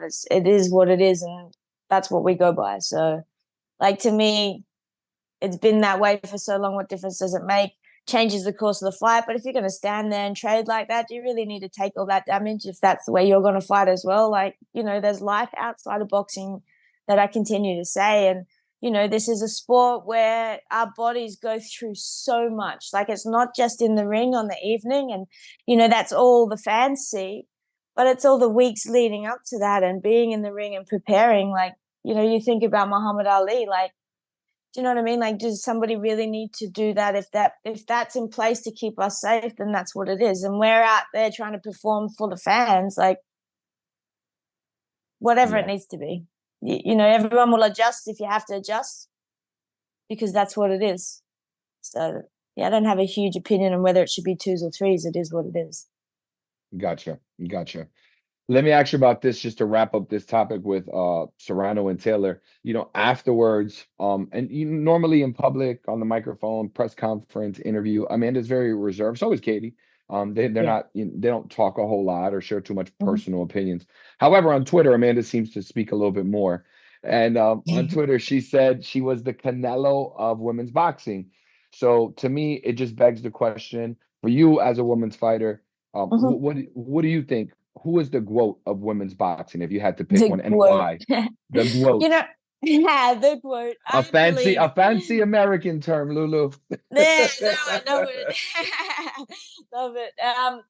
Look, I think she's so deserving. Like, I'm so happy to see Amanda catch that big break that she did with, you know, with Katie Taylor. And, you know, when you think about the greatest of all time, it's like there's a lot of women doing great things right now, and coming off that fight and everything she's achieved, you know, she didn't receive the recognition or the platform or, you know, the financial gain that she deserved until one big break in her career, yet she'd been a 7-time 7-weight division world champion way before that. So I believe everything that she is receiving right now in recognition and platforms and you know, being able to receive that kind of money that she's put into creating her boxing life, her boxing career, like, she's done great things. Yeah, she's one of the greatest of women's boxing in today's era, and she will be remembered as one of the greatest. Like, there's not many people that can achieve the things that she's achieved and move up and down those weights the way she's done it. You know, like, it takes so much to be in the ring, you know, let alone doing it on those levels. Manny Pacquiao's 8, well, she's 7. So if he's one of the greatest for doing it, then why the hell isn't she? There you go. There you Yeah. go. Let me just ask you one thing. Was so in America, I think there was some buy-in to the whole Jake Paul Mike Tyson fight, and I had people who truly believe, and I never doubted Mike because it's Mike Tyson, but I certainly didn't think it would be much of anything. I kind of thought what happened would have happened. I was Mm-hmm. interested. I was interested. Was there the same level of interest you think in Australia? Did you guys really pay attention to this Jake Paul Mike Tyson thing? And if so, what did you think? Yeah, there's been a lot of talk about it. I think, I mean, the numbers tell you that that's probably the talk around the world, for the people that have tuned in, and there's been a lot of talk about it. There's some negativity about it. But if you thought that fight was going to be any different, like, I don't. It was all about entertainment, and Mike Tyson said it, that he wanted to bring boxing back. And at his age and Jake's age, like, that's huge. And they say it doesn't make difference. Look what he did. He did 8 rounds in the ring with a 27-year-old, and to me, it looked like he was pulling punches.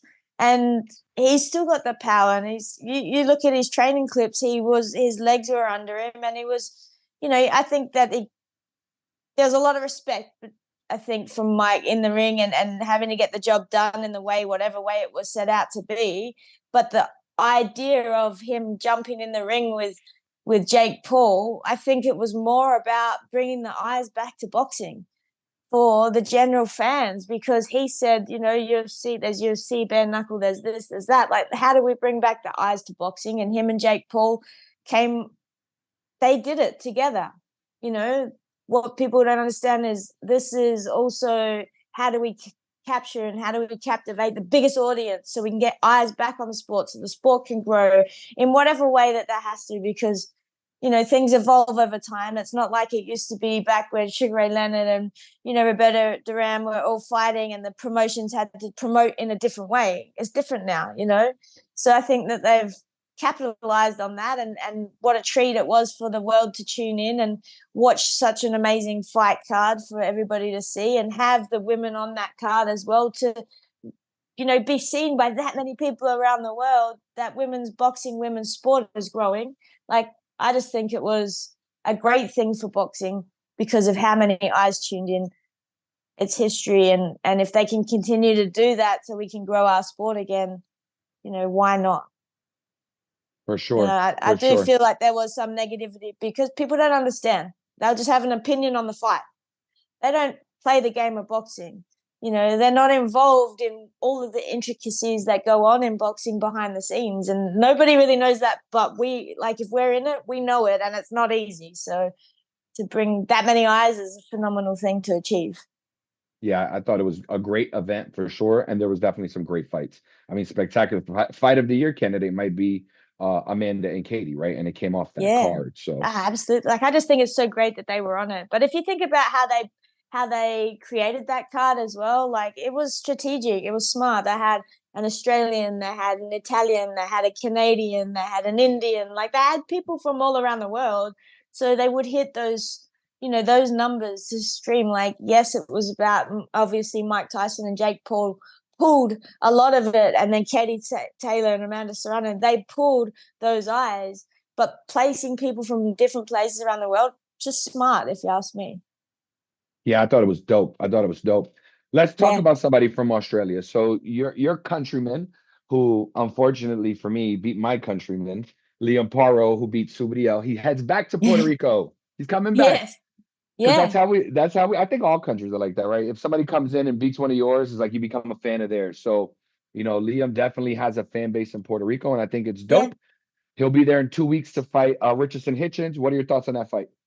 Yeah, look, that's a good fight. I'm probably going to be biased because I want to see our fellow countrymen win. But Liam's a sharp fighter as well. He puts in the time, he sacrifices. He's a dedicated athlete. He's elite. I know that. I've seen how he works, and I've seen him fight. Not it's going to be an interesting fight, but I do feel like he can get that job done. He's hungry, after that first fight, then it's been some time that he's been able to fight again on that level. So, people talk about, all the time out and having to wait, but there's all a lot of hunger that goes with that too. And all you want to do is get going and get moving, and you can't. So, it really depends on what way you look at it. And I think that he's going to be really hungry. He's young. He's someone that wants to continue to grow, and he's got the skills, and he's got a good team around him that support him and encourage him. So if camp's gone the way that it should, which is, is good, and you're putting in the work, and there's been that environment, that positive environment around him, without too many distractions, because there always is in a training camp. There's always things that we have to overcome. I believe he'll get the job done. Which begs the question then. He beats Hitchens, he moves on. I think there's a huge fight in your country that could be on the horizon. How do you see a Paro Kambosos fight playing out? That's a good fight. That's a really good fight for the Australian boxing scene, for the public here to be able to tune into a big fight like that. That's an interesting fight, to be honest, that I think that everybody down here would like to see.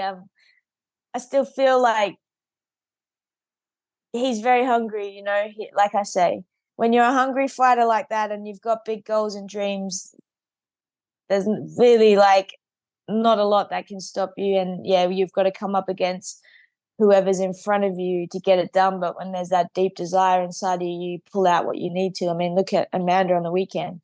She didn't get the win, but I think she deserved the win, but she fought through a lot of adversity. So I think a lot of it goes down to hunger. That's going to be a good fight for Australia. I think that's a good fight for the world to tune into, to be honest. Ooh, I don't really know which way to go with that one, to be honest. I don't want you to have any trouble. George is he's ferocious. He throws a lot of punches, and he's got that grit, and he'll sit in the pocket. But if Liam keeps his distance, which he's quite good at doing,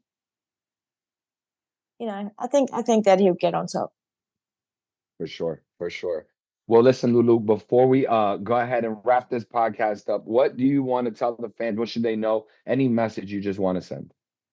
Yeah, I'll be fighting soon, so if you follow me and tune in to watch my fight, it's going to be explosive as usual, and I'm sure full of smiles and a bit of dancing and a lot of trading. So I'm glad that women's boxing's here to stay and only growing. And yeah, make sure that you follow us all and get behind us women, because we're here to stay and give you those kind of fights that everybody wants to see. Yep. Keep an eye out for Bang Bang Lulu. Say less. Lulu Bang Bang Horeton, two-time champ, 12-2, #1 ranked in the WBA, strawweight. Like she said, be on the lookout for her. I can't wait to see your next fight, Lulu, and we appreciate you here on Fight Hype for sure. Yeah, thank you. Thanks for having me. Appreciate you too. No doubt. I'll hit you up. I'll hit you up. Thank you, Lulu. All right. Sweet. All right now. All right, chat. Appreciate y'all rocking with us. I'm gonna go back and look at some of the messages that maybe you guys were sending. But if you put a question in there and I didn't get to ask Lulu, or and Grant, if you're still rocking with us, you can feel free to come back in while we wrap this up. I don't know if you had any thoughts you wanted to share on Lyanna or Lulu. I know some of you were asking who Lulu was. Lulu fights out of Australia, but I told you her record. She's 12-2. She's a two-time champ. She's definitely trying to fill in, or excuse me, take some of those vacant titles that were left behind by Senicia, and she's #1 ranked to go do it. And we also got Johnny Boy in here, I think. So yeah, we got a couple minutes. Grant, any thoughts you want to share? Time champ, definitely trying to. I was just super excited to see Lyanna rep the Lehigh Valley so hard. Used to live down the street from Tally Ho, so Lehigh Valley, we in the building. Lyanna Cruz, let's go. Yo, it's crazy, right, Grant? We got to tell Craig he's not the only champ at Tally Ho's. Yeah. That's why I knew it was gonna be something local like that. I thought you were talking about me. I'm like, I didn't get any bar fights at Tally Ho. This is no BS. Shout out to my man Craig. I literally, my boy comes to my house one day, says, "Yo, Craig is about to fight," and I said, "Why are you not there fighting with him?" Swag. So he was like, "Nah. This and this happened." I said, "Whatever, bro. Let's go back." By the time we went back, Craig was in cuffs, and 3 dudes were saying he beat me up. 3 dudes. Shout out to my boy Craig, for sure. Shout out, Craig. He's a dog. Shout out Craig. Johnny, I see you. Real quick though, I just want to make sure I address the chat. Okay. Just I don't know if there's anything. Definitely following boxing after Serrano fight and seeing this live. Balenciaga, thank you, bro. If I can make an impact that makes you more interested on anything, then I'm doing okay, and that's always a good feeling for me. Let's see here. I don't know. You guys were Nelly Content Entertainment. Yo, no doubt, bro. Thank you. Please keep following. I'm on Instagram under the Puerto Rican Kid KG. I try to do these as dope as possible, make them cool, give you guys different looks. It's not easy, so I appreciate the support.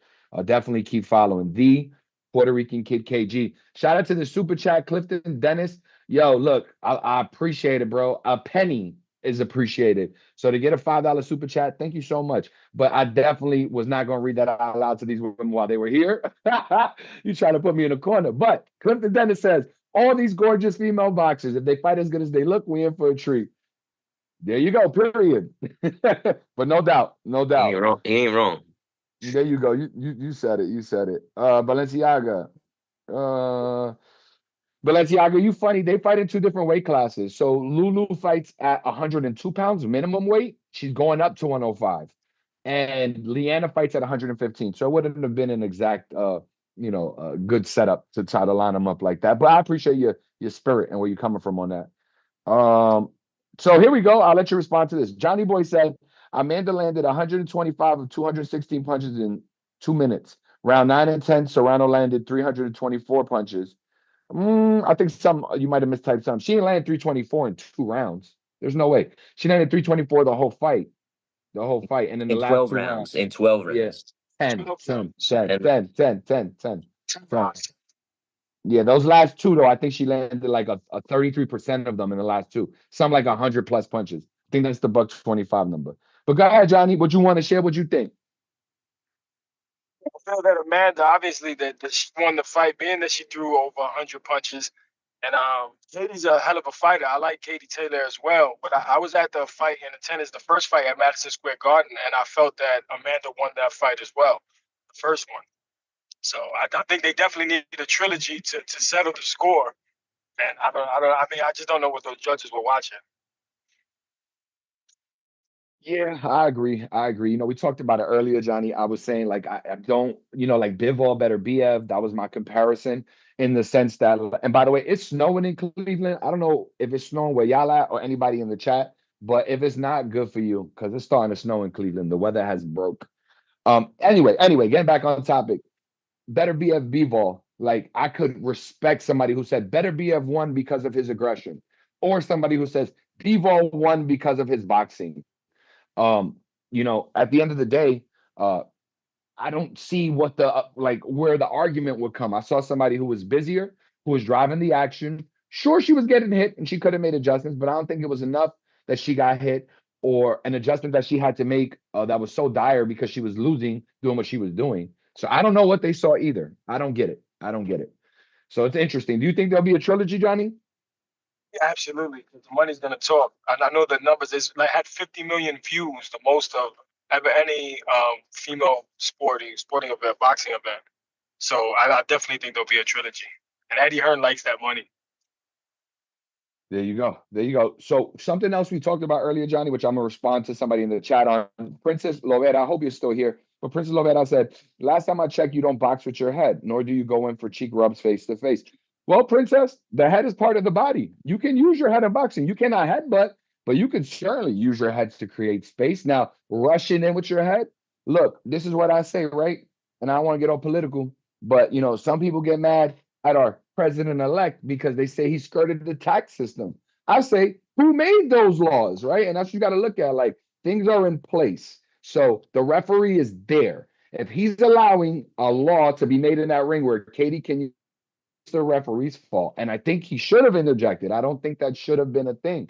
But she was using an advantage she was allowed to use. So it's not on Katie, and it's on Amanda to adjust, and it's on the referee to stop it. So that's my opinion on that one, Princess Lovetta. What you think, Johnny? Did you think her head, the way she led with her head was dirty? No, I think that's a part of boxing, especially she's an aggressive fighter. So you want to have your head on Katie's chest the entire fight to keep that, that fight close. She's a brawler. She likes to go at it and go to war. So I think there's nothing wrong with that, but she should adjust and back up at certain points just so that she won't continue to be getting headbutted by Katie. You want to, mix it up. Don't just stay in right, head to head right on the line at the same time. Yeah. And I want to respond to BT, our editor, our owner. BT says KG stuck on those CompuBox numbers like it's a real thing. LOL. I ain't stuck on them, BT. Here's the bottom line. I was there. So whether you say it was 55 or 100 or 30, I know this much to be true. Amanda pieced Katie more than she got pieced by Katie. Whatever the number was, she was way more active. Now, again, if that's 30 or 60 or 90, whatever. But I saw it. She was definitely the more active fighter, and she landed more punches. I think that has an impact. I think that has an impact. But anyway, I'm just gonna scheme through the chat real quick, see if there's anything else. But at the end of the day, anybody showing love, I appreciate you. I'm on Instagram as the Puerto Rican KKG. I have 2 podcasts here that we work on FightHype with. So we have the No Disrespect, which you're on right now. We debate topics like this. We like to bring in some special guests who are relative to the topic, as relative as possible. Introduce you to some young upcoming fighters, some fighters who are still out there grinding and making their way back to titles, like Lulu, like Lyanna. And then we have No Holds Bar. I'm actually working on a really dope No Holds Bar right now. So for those of you who have watched me on No Holds Bar, we did 8 episodes in October alone, and then November got busy. We've had 3 fights back to back to back. But I'm looking to get back in the swing of things with some No Holds Bar over the next month and a half. Still have 2 events to cover, so keep up with us here on FightHype. We'll be at Danny Garcia's fight for Swift Promotions, and I'll be at Richardson Hitches versus Liam Paro in Puerto Rico. Can't wait to touch the island. But look, I appreciate any and all love. Thank y'all so much. If y'all shared something in the chat and I didn't get to it, come back next time and I'll definitely do that for you. But yeah, any final words from you guys? Go ahead, Grant. I just got to say one more time, shout out to the Lehigh Valley, shout out Lyanna Cruz, shout out Matrix Wrestling Club. I can't believe we used to go to the same place. That's wild. And yeah, everyone go follow No Holds Bar, follow the FightHype. Stay locked in, stay tuned in to all the content coming. So got good stuff coming. There you go. Johnny, anything you want to share? Yeah, shout out to you, Kevin, for having me on. Shout out to FightHype and Ben. Keep doing your thing. Kevin Garcia in the field. He's out there. He's busting his butt, trying to bring you the best content. So make sure you follow him on Instagram and YouTube and all social media. There you go. And you stupid. I read a comment. Somebody's funny in there. Yo, but Ben, if you want to argue about who won this fight, Ben, you're more than welcome. I was there. I'm not. So here's what BT said. BT said you don't score rounds based on who you think threw more punches. We don't know what they score them on, Ben, anymore. Get them judges on here. Tell us what they think, because you'll be surprised. Attorney Bailey coming through clutch in the last second. Appreciate you. Balenciaga, thank you, bro. Listen, your viewership means more to me than you can ever imagine. I put in a lot of work. I'm in the field a lot. I'm traveling a lot to try to create content that you guys can rock with. And we're doing lives as much as we can. So, oh, here we go. We got the Wizard of Oz. We got the Wizard of Oz. Go ahead, Ben. What was your scorecard? I wasn't. Come on, bro. You know I was working. I wasn't judging the fight. Okay, so I can do that. So you don't even have a scorecard for the fight. What was your scorecard, Johnny? 8 to 4. Cap, you lying. You ain't got a scorecard either. You had to think. What was your scorecard, Grant? 7-5. You capping too. I knew Johnny capping because he had to think. He was like, oh damn, what was it? You think it's too hard. Listen, if you did not score the fight round by round, what are you even debating? What are you even debating? Like, that's how you score fights. You score fights round by round, not just based on yeah, I think Amanda won the first 6 rounds and Kate, like, that's like, you know how we score fights, bro. That's the only reason why I brought up the CompuBox numbers, because CompuBox is so, like, I don't know if y'all have ever done CompuBox before, but basically it's like playing a video game. Like there's 2 guys assigned, one guy's watching one fighter, the other guy's watching the other fighter, and you're literally, you're pushing buttons like jab, fucking right hook, jab, like you're pushing buttons. So when those numbers come out, they're never accurate. They are never accurate. And every time you do a fight with CompuBox, you're gonna have different numbers every time. So I get what people are saying. Like, I feel like Serrano won and she got robbed. Like, I get that. But if you really, and that's probably what Lyanna did when she came on, she said, I watched the fight today and I really paid close attention. And she probably scored it round by round. And then once the fight was over, she tallied it up and was like, oh shit, Katie Taylor won. Now, that doesn't mean it's definitive, because you could score around differently. And yeah, you could have Amanda Serrano winning. It was a close fight. Could have gone either way. They need to run it back, but it definitely wasn't a robbery. Who won, Ben? Who won, Ben? Huh? Who won the fight? When I did my scorecard, I had Katie Taylor winning. But this live is over. This man is lying. Wait, hold on. Hold on. By what scores? Huh? By what scores? By how many rounds you give to Katie? I think it was I think it was close. It's like 95-94 or something like that. It was very close. It was a close fight. What about the headbutt? What about the headbutt? What about the point deduction? What about the point deduction? Like, doesn't that play into the score? Like, it does, but you take point off of the round. Like let's say the headbutt happened in a round that you thought Katie Taylor won.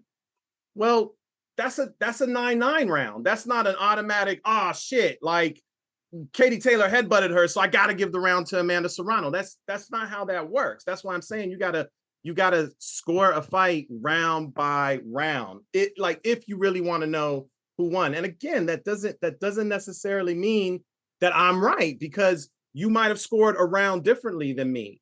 So Amanda could win. Like, I'm not saying that, oh no, Katie Taylor won hands down. I'm not saying that. I'm just saying, yeah, you can't say that. I mean, she definitely didn't win even half the fight. Like, I mean, I don't know about that. I don't know about, like, I gotta see your scorecard. Send me your scorecard. Send me your scorecard, Grant. You said you had it 7 rounds to 5 for Amanda Serrano. But that don't even make sense. There's 10 rounds. 6-4. Relax. Relax. She won. That don't even make sense, right? Like, he said 7 rounds to 5, but you know, say what you want. Say what you want. But she didn't win more than half the rounds. Hold on, guys. Real quick, just in the chat. People like Coda. bro, join earlier and come in live next time, Coda. You know you got good opinions. So we need you next time in here, Coda. When you see that no disrespect come back up, make sure you join. Bendición Sauli. I don't know who you were referencing.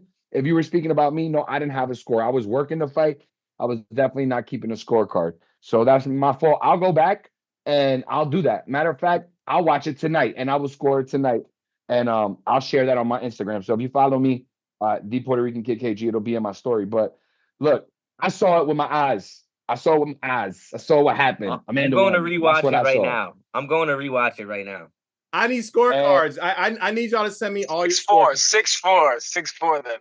6-4. Edwin Rodriguez says Ben must got an Irish side piece. What's up, Ben? What's up, No, Ben? I don't. That's not. I'm not into that kind of. That's not my. I'm not into that. I'm not into the Irish. No, I'm good. I'm good. But listen, I could watch it again today and be like, oh, you know what? I think Amanda Serrano won. Like, boxing is such a subjective sport. It just depends on what you like and what you enjoy. That particular fight, I think, was much harder to score because it was both, they were both just going right at each other. It's not like one was being cute, one was slipping punches. I mean, there was zero defense in that fight. They were just both straight ahead and just clubbing each other. So I do think that makes it a little bit harder to score the fight. But it was close. It was a fun fight. It was an entertaining fight. I'm glad both of them are getting the credit that they deserve.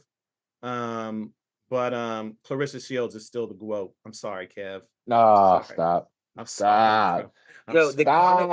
Yo, Kev, the commentary though during the fight too may have been a little bit persuasive, obviously in favor of Amanda. Like the way they were showing the live scorecards on TV. I know you weren't watching TV. Well, it's MVP promotion. That makes sense. It looked like they were telling you it was a lock, basically. Like I had my wagers placed on Amanda, and I was counting my money. The way that they were talking on TV was like it wasn't even a thing. Honest to God.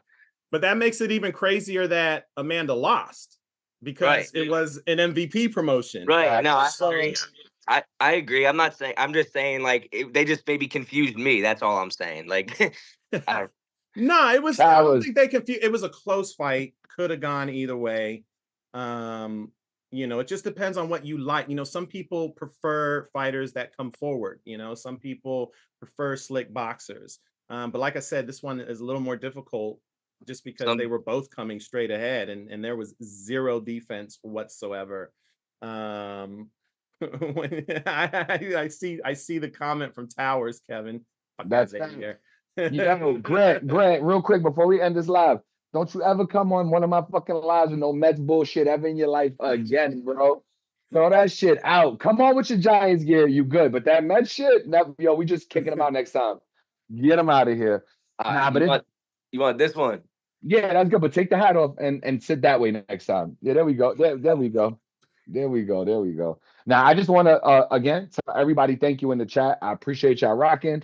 Y'all know where to find me. Y'all know where to find FightHype. Grant, thank you for joining. Johnny, we struck a nerve because the Wizard of Oz came out from behind the curtain. No, you didn't strike a nerve. You asked me to come out. You did not strike a nerve. You asked me to come out. I'll come out. It's not a big deal. Yo, fellas, real quick, I just want to say thank you for having me on too. I really appreciate it. Yeah, sure. And if you in that chat, look, next time, because y'all had a lot of good comments. No disrespect is about joining, bro. That's why we put the link in the chat. Join. Come kick it with us. You a boxing fan? I'm on the scene. I don't know everything. I don't have all the clearly. Whatever. But I can give you a lot of insight. I can definitely tell you some things that I know from my purview to be true, at least true to me. So what better place to get it than to join, alive with somebody who's out in the field. And I promise you, probably one of the people out in the field the most, for sure. For sure. So come join us next time. This is another episode of No Disrespect. Johnny, appreciate you. Grant, appreciate you. Ben, I'm going to rock with you when it's in. So, but we out. Thank y'all. It's been real. All right, later. Peace. Later, fellas. Thank you. Yep.